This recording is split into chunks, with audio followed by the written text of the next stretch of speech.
I was the fourth human tactician assigned to the Galactic Concord's combined fleet operations. My name is Thomas Hartwell.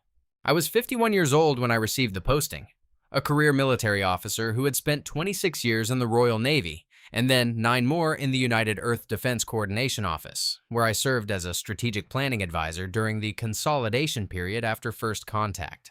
I was not the most decorated officer in the program. I was not the most brilliant.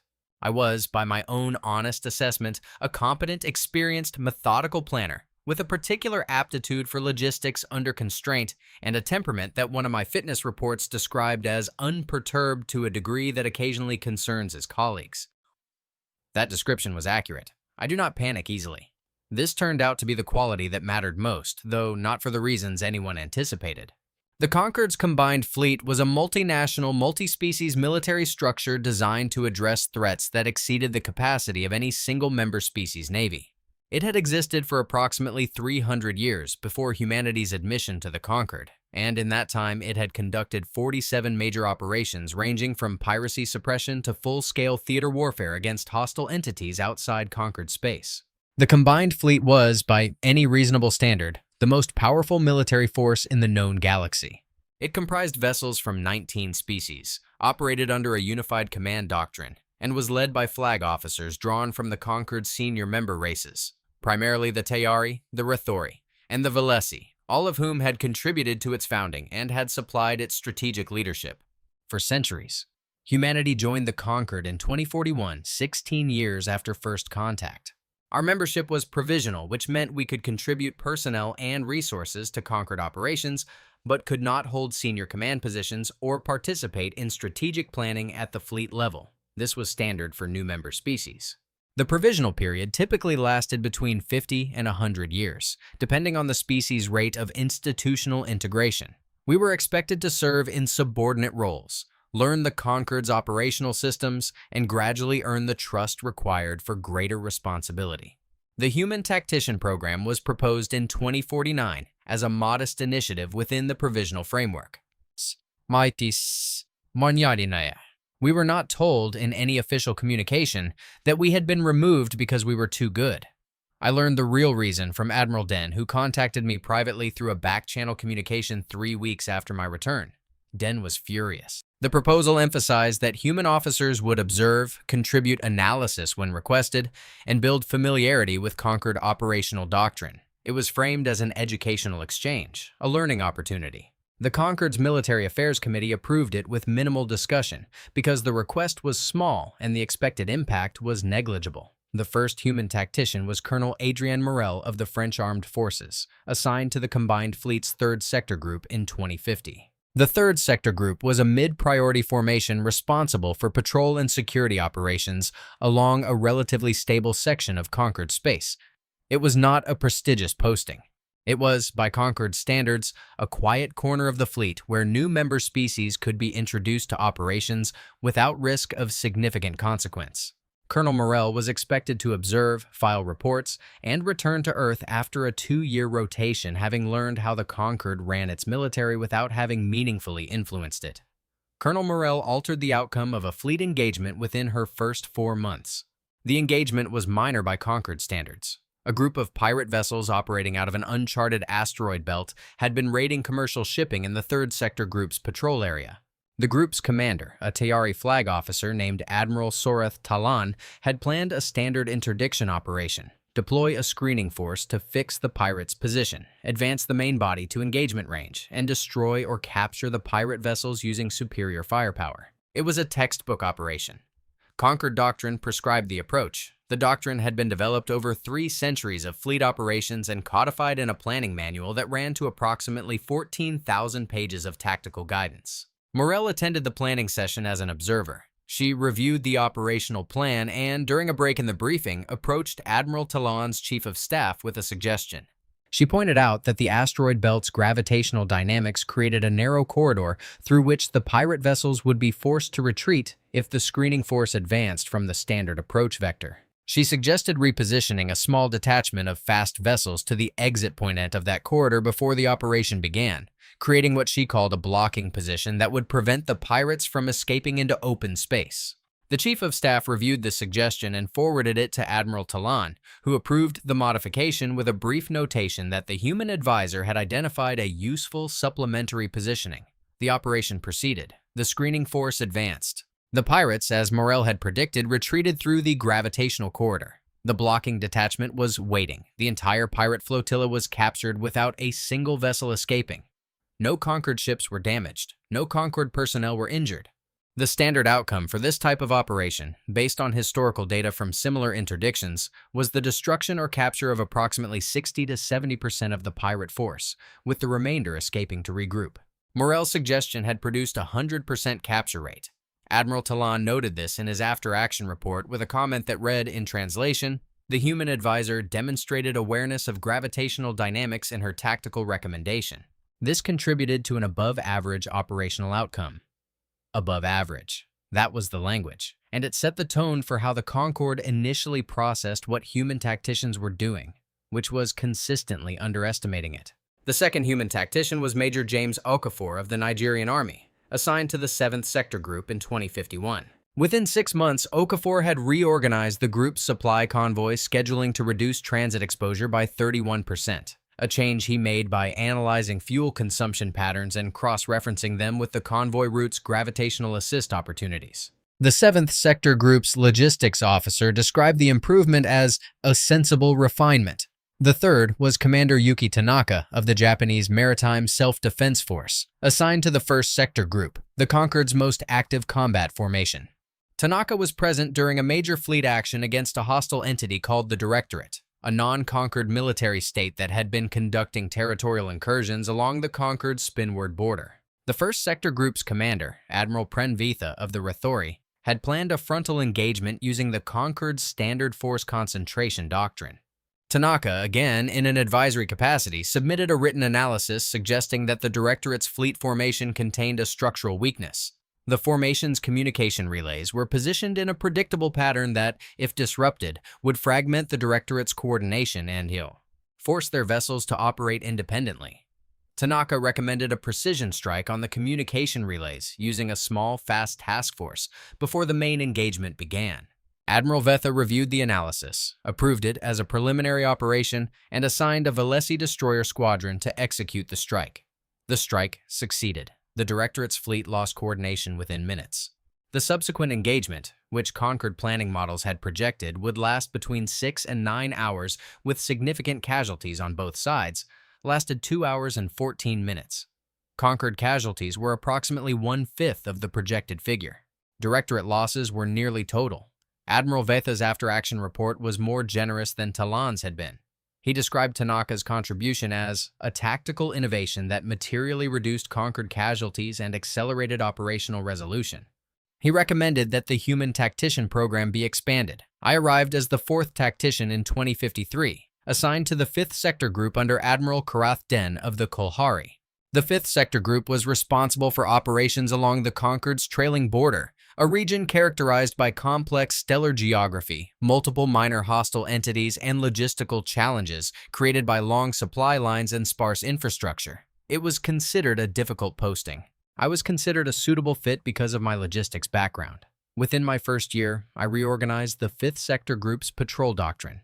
The existing doctrine deployed patrol vessels in fixed patterns that repeated on predictable schedules, a practice that hostile forces had learned to exploit by timing their incursions to the gaps between patrols. I replaced the fixed patterns with a randomized deployment model that used probability-weighted routing, a method I adapted from anti-submarine warfare principles that the Royal Navy had developed during the 20th century. The change reduced hostile incursion success rates in the 5th Sector by 44% within 8 months. Admiral Den was intrigued. He was also the first Concord flag officer to ask me directly how I had developed the approach. I explained the anti-submarine warfare analogy. He asked where humans had learned anti-submarine warfare. I explained that it had been developed during a series of conflicts in the early and mid-20th century, primarily in the Atlantic Ocean, where human naval forces had needed to protect merchant convoys from submarine attack. Den asked how long the conflicts had lasted. I told him the relevant period spanned approximately 30 years across 2 major wars. He asked how many vessels had been involved. I told him thousands. He asked how many people had died. I told him tens of millions across all theaters of both conflicts. Den was quiet for some time. Then he asked a question that I realized later was the question. He asked, "How many wars has your species fought?" I gave him the same answer that every human who has been asked that question by an alien species gives, because it is the only honest answer. I said, I could not give a precise number, but that estimates for the total number of armed conflicts in recorded human history ran to approximately 15,000. Den processed this. Then he asked how long recorded human history was. I said approximately 5,000 years. He did the arithmetic silently and arrived at the ratio. Approximately 3 conflicts per year, sustained over 5 millennia. He said, "You have been at war with yourselves continuously since you developed writing." I said, that was a fair summary. He said, and every one of those wars produced tactical and strategic knowledge. I said, yes.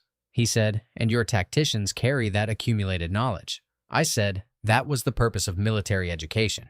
To distill the lessons of past conflicts into doctrine, theory, and practice, so that officers entering service had access to 5,000 years of strategic experience. I told him that every human officer in the tactician program had studied campaigns spanning the entirety of human military history, from ancient siege warfare to nuclear deterrence theory to space-based operations. I told him that human military academies required years of study in historical strategy, that officers were expected to analyze battles fought centuries before their birth, and that the conceptual tools I had used to develop the randomized patrol doctrine were derived from principles that humans had been refining since before most conquered species had achieved spaceflight. Den was quiet again.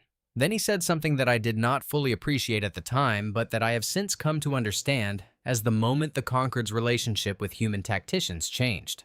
He said, Admiral Vitha told me that your commander Tanaka identified a communication vulnerability in the Directorate's formation and recommended a precision strike. I reviewed Tanaka's analysis. It was excellent. But I noted that the analytical method she used was not present in any conquered tactical framework. I asked Vitha where it had come from. He said Tanaka described it as a standard application of principles developed during a conflict called the Falklands War, which occurred on your homeworld in 1982. I looked up this conflict. It lasted 74 days. It involved a few hundred aircraft and a few dozen ships. By conquered standards, it was not a war. It was barely a skirmish. And yet, it produced the analytical framework that allowed one of your officers to reshape a major fleet engagement 3,000 years later. That is what I find remarkable. Not the scale of your conflicts, the yield. The yield. That word became central to everything that followed. Den elaborated on it in a written assessment he filed with the Concord's Military Affairs Committee, a document I did not see until years later, but which I now consider one of the most important analyses produced during the program's existence. Den wrote that the Concord's member species had, collectively, generated approximately 2,000 years of strategic military experience across all their histories combined. Humans had generated 5,000 years of experience on a single planet, at an intensity and frequency that dwarfed any individual conquered species' military history. The result was a body of tactical and strategic knowledge that was not merely extensive, but qualitatively different.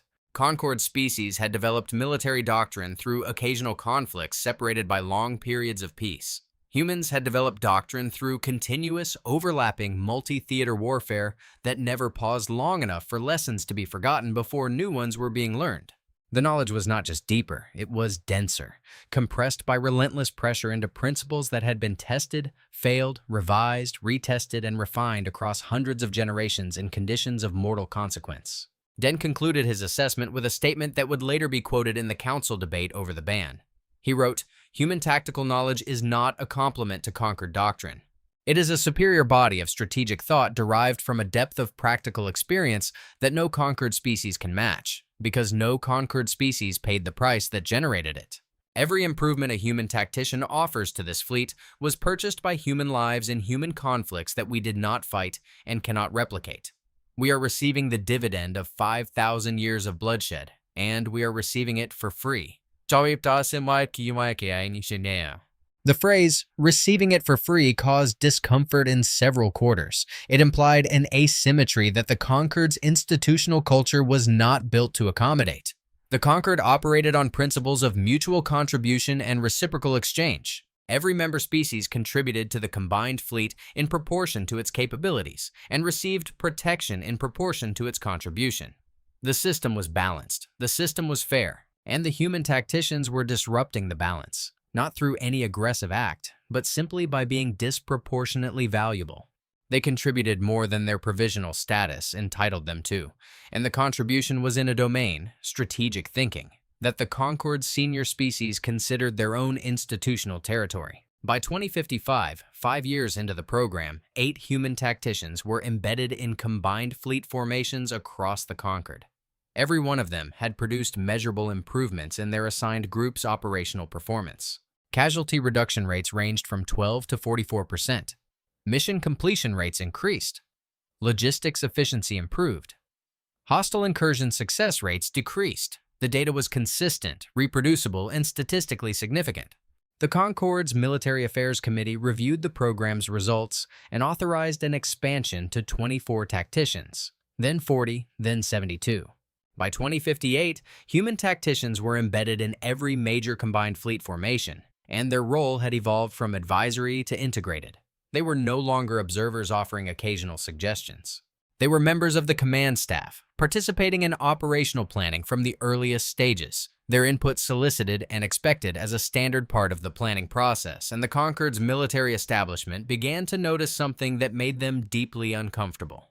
The human tacticians were not simply contributing useful ideas. They were outperforming the Concord's own strategic planning systems. The Concord's tactical doctrine, codified over 3 centuries, was built on computational modeling and probabilistic analysis. Fleet operations were planned using sophisticated simulation software that modeled engagements based on known variables: force composition, weapons capability, velocity, formation geometry, logistical capacity. The models were excellent. They produced plans that were optimal within the parameters they were designed to evaluate. Human tacticians consistently produced better plans. Not marginally better. Measurably, repeatedly, significantly better. The human plans achieved the same objectives with fewer casualties, shorter timelines, and more efficient resource use. And the reason, which took the Concord's analysts several years to articulate clearly, was that the human plans accounted for variables the models did not. The Concord's planning models were built on physics, logistics, and probability. Human tactical thinking was built on those things, plus 5,000 years of accumulated knowledge about how opponents think, how organizations fail, how morale breaks, how supply lines create vulnerability, how deception works, how timing interacts with psychology, how terrain and environment shape decision-making, how fear and fatigue and pride and desperation influence the behavior of commanders under pressure. The Concord's models optimized for material outcomes. Human tacticians optimized for material outcomes and the human factors that determine whether those outcomes are achievable in the chaos of actual combat. The Concord did not have 5,000 years of continuous internal warfare from which to derive these insights, because the Concord's member species had not fought each other at anything approaching the frequency, duration, or intensity of human conflict. Most Concord species had experienced periods of internal warfare lasting a few centuries at most before achieving political unification. Their military traditions were sophisticated but narrow. Humans, by contrast, had produced more strategic thought, more tactical innovation, and more hard-won combat wisdom in 5 millennia of relentless self-inflicted violence than the rest of the Concord's member species combined. And the Concord's flag officers, the Tayari and Rathori and Velesi admirals, who had commanded the combined fleet for 3 centuries, began to feel something they were not accustomed to feeling. They began to feel redundant. That is where Part 1 ends. Not with the ban itself, but with the conditions that made the ban inevitable. 72 human tacticians embedded in every major formation, consistently outperforming 3 centuries of Concord doctrine, and a senior officer corps that was beginning to understand that the provisional member species they had welcomed as subordinate observers were, in the field that mattered, most better than they were, not because humans were smarter, because humans had paid for their knowledge in a currency the Concord could not match and would not want to. 15,000 wars, fought across 5,000 years, at a cost measured in billions of lives. Every lesson written in blood and preserved in doctrine and carried forward by officers who had spent their careers studying the single subject that humanity had more experience in than any species in the galaxy: how to fight, how to win, and how to do both when the situation is desperate and the odds say you should not be able to do either. The Concord's admirals looked at the data and they saw the future. And the future had human tacticians at the center of every major military operation in conquered space. Not as advisors, not as embedded staff, as the indispensable strategic core of the most powerful fleet in the galaxy. The ban was not about capability. The ban was about control. And control in any military hierarchy is the one thing that matters more than winning, until you start losing. The ban was passed by the Concord Council on October 14, 2059. The resolution was titled, Regulation of Provisional Member Species Participation in Combined Fleet Strategic Operations, which was the kind of institutional language designed to obscure the specific while appearing to address the general. The resolution did not mention humans by name. It did not need to. Humanity was the only provisional member species with personnel embedded in combined fleet command staffs. The resolution established new restrictions on the roles that provisional species personnel could hold in fleet operations, specifically excluding them from strategic planning, tactical advisory, and operational design functions. The restrictions were framed as procedural standardization. The official justification cited the need to maintain doctrinal coherence across the combined fleet and to ensure that established planning methodologies are not disrupted by unintegrated analytical traditions. Doctrinal coherence. Unintegrated analytical traditions. The language was precise in its evasion. What it meant was, the human tacticians were producing better results than the Concord's own planning systems and its senior officers, and rather than integrating human methods into fleet doctrine, the Council chose to remove the humans from the process entirely. I was recalled to Earth along with the other 71 tacticians in November of 2059. The recall was handled with administrative courtesy. We were thanked for our service. We were issued commendations that used the word contribution repeatedly without specifying what the contributions had been.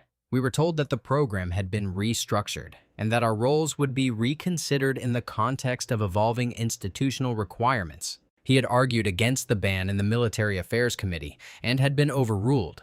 He told me that the resolution had been driven by a coalition of senior Tayari and Rathori flag officers who viewed the human tacticians as a threat to their institutional authority. Not a military threat. An organizational threat. The combined fleet's command hierarchy was based on seniority within the Concord, which meant that the Tayari, Rathori, and Valesi, as founding members, held permanent monopoly on senior command positions. Human tacticians, operating from advisory roles 2 or 3 levels below the flag officers, were producing strategic outcomes that made the flag officers' own contributions appear marginal. The flag officers were not being outfought. They were being outthought by subordinates from a provisional species that had been in the Concord for less than 2 decades. Den said the coalition's position was straightforward. If human tacticians remained in the combined fleet, it would only be a matter of time before the operational evidence forced a restructuring of the command hierarchy to reflect actual strategic capability rather than institutional seniority. That restructuring would place humans, a provisional species with no political standing in the Council, at the center of the Concord's military decision-making. The founding species would lose control of the one institution that underpinned their political authority. Casualty figures among fleet personnel exceeded 22,000 killed and an estimated 40,000 wounded. The Directorate lost approximately 80 vessels, a significant blow but one that their fleet, spread across a 12-light-year front, could absorb. Operational efficiency would decline. Hostile entities along the Concord's borders would exploit the reduction in strategic capability. He said these consequences were predictable, and that the coalition knew they were predictable and had accepted them as the cost of maintaining institutional control.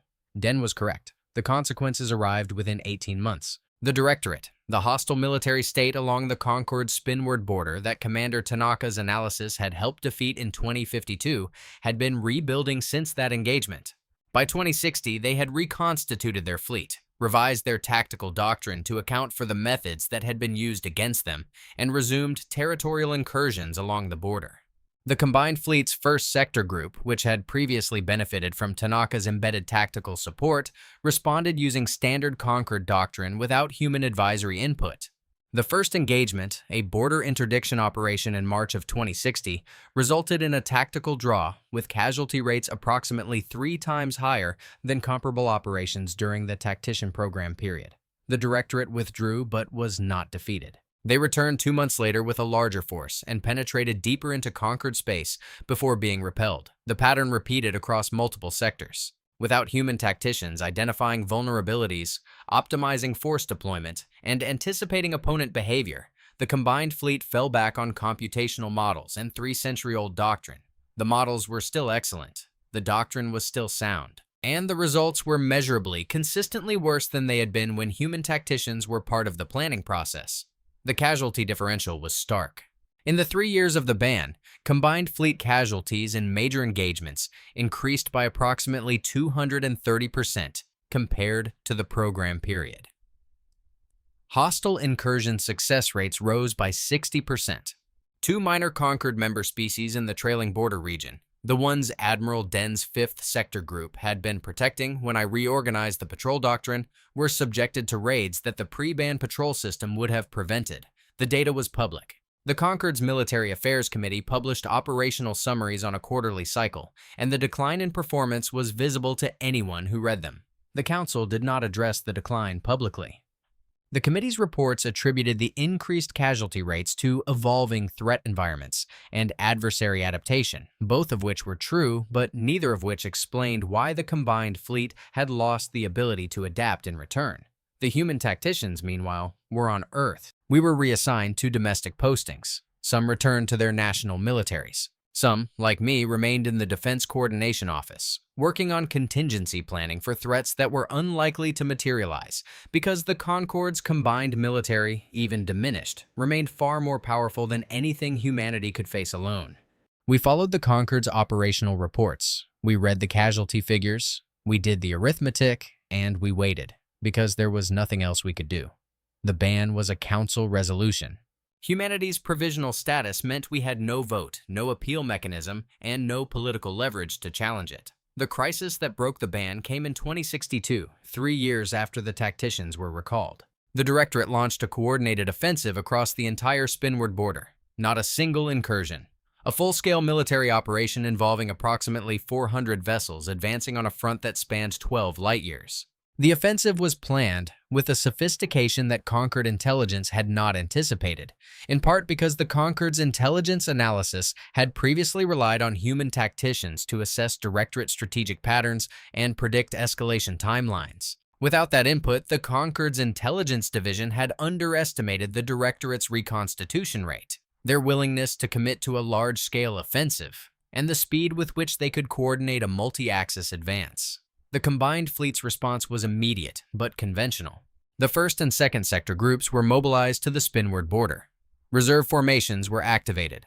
The Concord's full military weight, approximately 800 combat vessels from 14 species, was committed to repelling the offensive. The force was overwhelming on paper. The combined fleet outnumbered the Directorate by roughly 2-to-1 in vessels, and by a larger margin in aggregate firepower. The first major engagement occurred at a system called Varath Olin, a logistics hub near the border that the Directorate was attempting to seize. The combined fleet deployed 340 vessels in a standard force concentration formation. The Directorate committed approximately 200. By conventional metrics, the outcome should have been decisive in the Concord's favor. The engagement lasted 14 hours. The combined fleet repelled the Directorate force, but at a cost that stunned the Concord's military establishment. 61 Concord vessels were destroyed. Another 94 sustained significant damage. The combined fleet's losses at Varath Olin represented almost 15% of the total force committed to the border, concentrated in a single engagement, and the strategic implications were severe.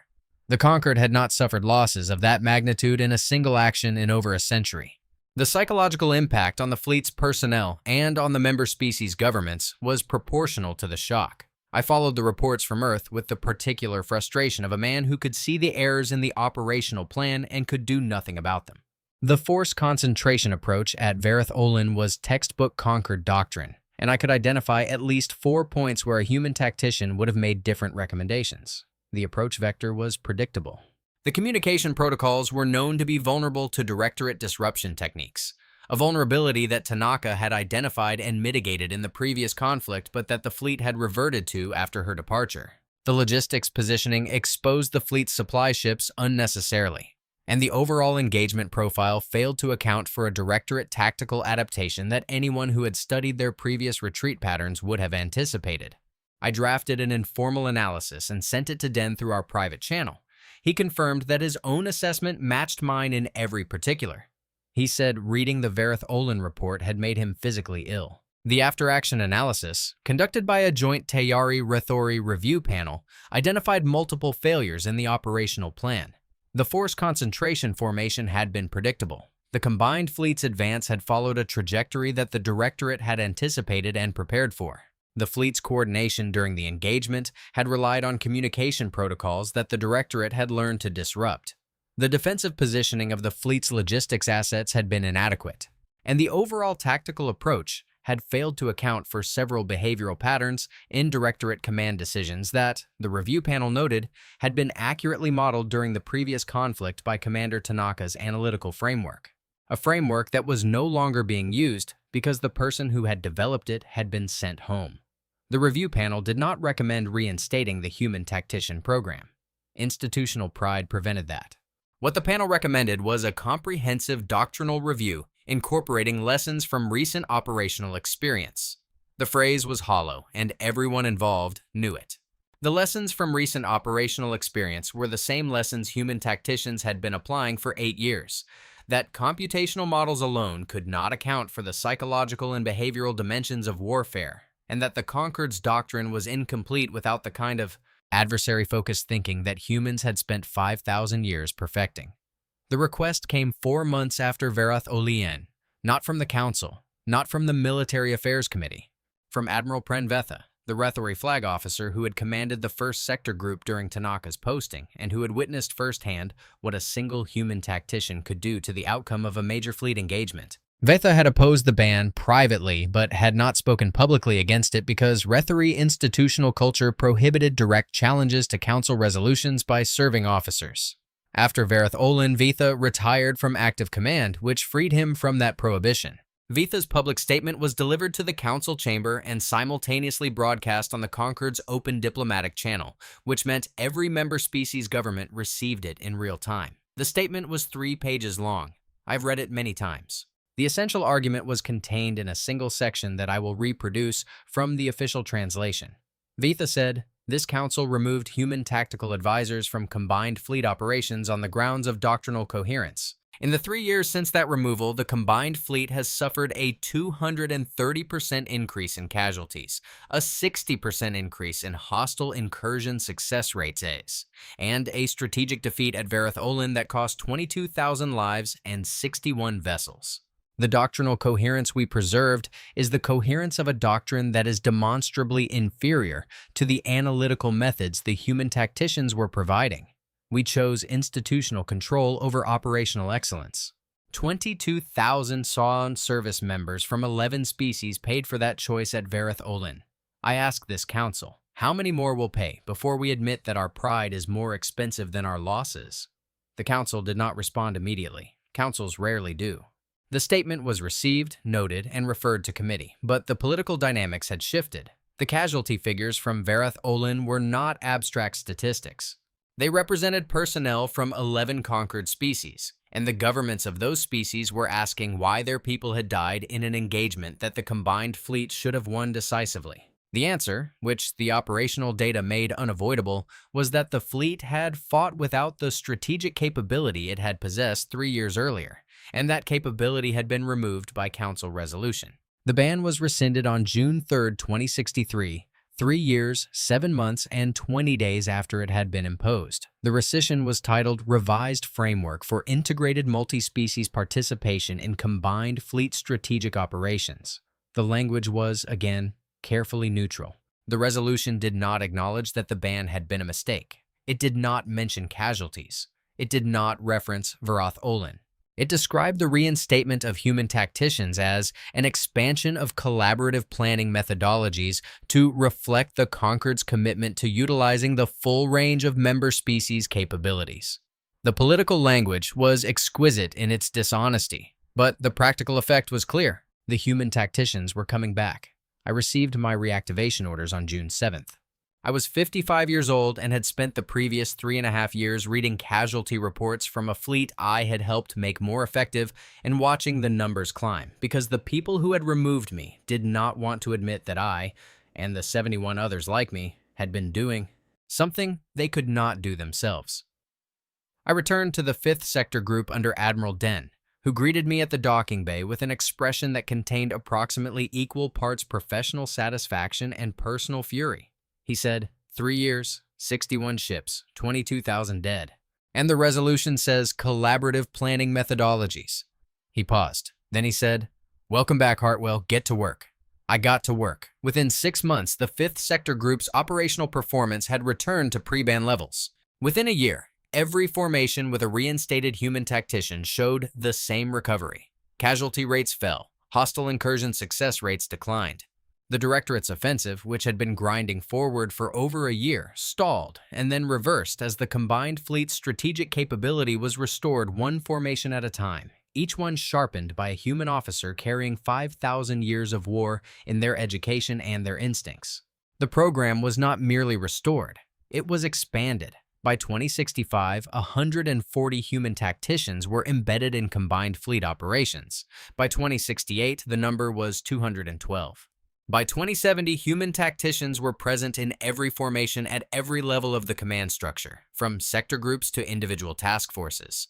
The provisional restrictions on human command roles were quietly dropped. By 2075, the first human flag officer was appointed to command a combined fleet sector group. Her name was Vice Admiral Yuki Tanaka. I retired in 2071 at the age of 69, after 18 years in the program. At my retirement ceremony, Admiral Den, who was himself nearing the end of his career, made a brief speech.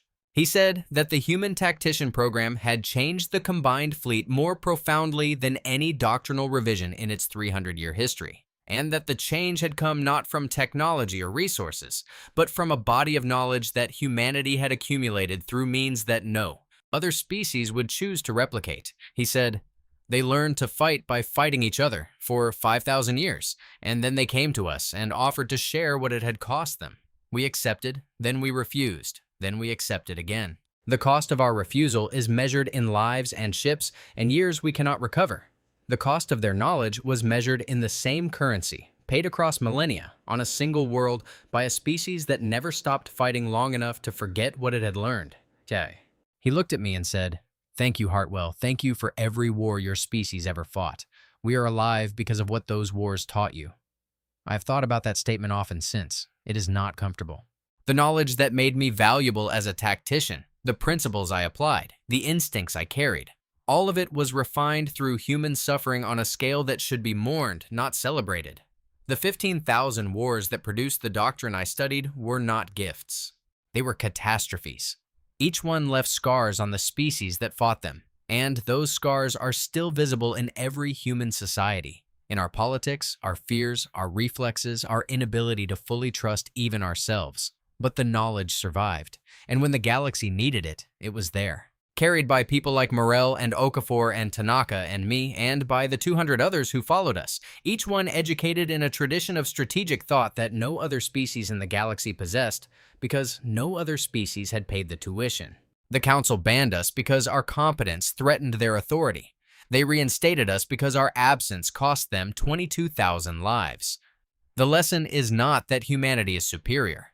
The lesson is that knowledge earned through suffering has a weight that institutions cannot legislate away, and that pride, even the pride of a 300-year-old galactic military establishment, eventually bends to the mathematics of who lives and who dies when the fighting starts.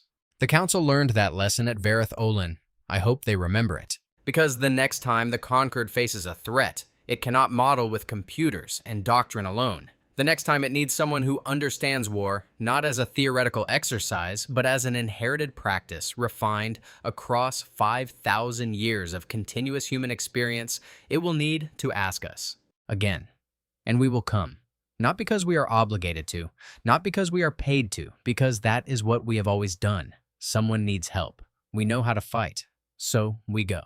That has been the human answer to every crisis for 5,000 years. And it is the answer the Conquered will get every time they ask, whether they banned us last year or welcomed us last century.